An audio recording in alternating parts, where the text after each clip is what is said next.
I'm sorry. Please don't be mad at me. I'm sorry. Just look at the flowers.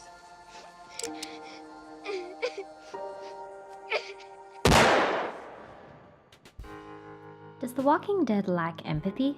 Aside from characters taken away from us by random, senseless tragedy, a clear pattern has emerged over the seasons.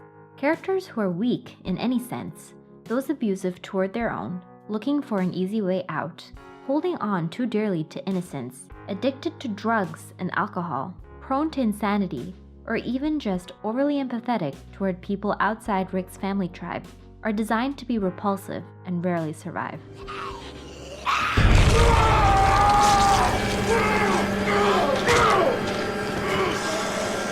The Walking Dead assures us that when our world is stripped of civilization, only the rough among us can make it. Well, rough, but not too rough. Because the show is so cruel to those it perceives as weak, we are left with a utilitarian approach to the value of human life, a perception that society building is futile, and an overall nihilism. And no wonder. All we've seen is a perpetual cycle of violence, where a massive showdown is always inevitable. Ultimately, this impacts us, the viewers. It atomizes us, does not encourage us to have compassion for each other, which could lead to less cohesion in the social fabric, not just among the viewers, but maybe in all of society. No one can make it alone now. I never could.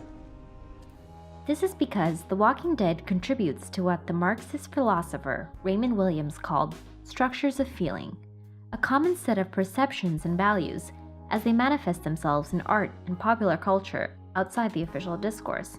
As fans, we lived The Walking Dead, and its lack of empathy reflects onto us in a feedback loop, shaping our thinking and making our world more like that of the zombie apocalypse. There is no hope for any of us.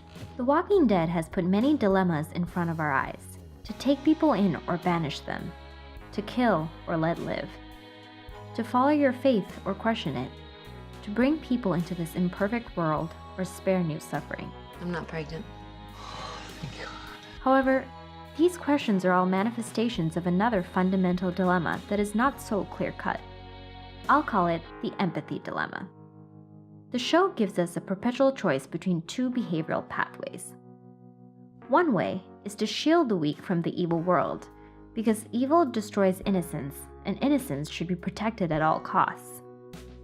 And the other way is to strengthen the weak, so they can face the evil world by themselves. As the world of The Walking Dead operates in a state of constant tragedy, the characters face this dilemma all the time. Yet compared to other choices the characters make, the empathy dilemma's pathways aren't always mutually exclusive. From the suicidal innocence of early Alexandria to the cannibalism of late Terminus, there's many things a community may become, yet almost all of them are run as dictatorships. This is the result of following just one of the pathways and taking it too far. You're the reason we're so screwed. You made us this way. We were never safe here. But you didn't want to see that. You didn't want us to see that. You just wanted to dream. You're the butcher. Or you're the cattle. Rick and his group, on the other hand, are trying to achieve a balance. After a while, they learn who they can trust without putting themselves in harm's way.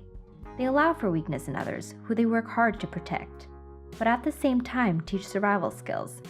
They're capable to the point where walkers stop being of any consequence. However, more recently, their hubris got the best of them.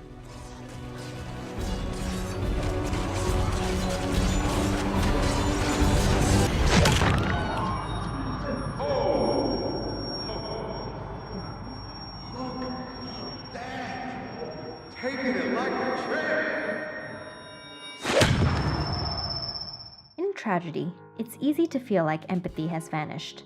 The survivors are in a constant pursuit of normality. Most of the time, they're trying to figure out if it's even possible. In fact, normality, or a balance between allowing for weakness in others and incessantly demanding they become more capable, is always there, as long as we're willing to see it. The Walking Dead doesn't lack empathy just because most times it favors strength over weakness. The other side of the dilemma isn't a lack of empathy, it's just a different kind of empathy. It's tough love. It equips us with the tools to go out into the world, preparing us to recognize danger, to to weather any storm, to handle any tragedy. And maybe it's best we learn this lesson from a radically simplified moral universe, so that navigating gray areas in our own world gets a little easier.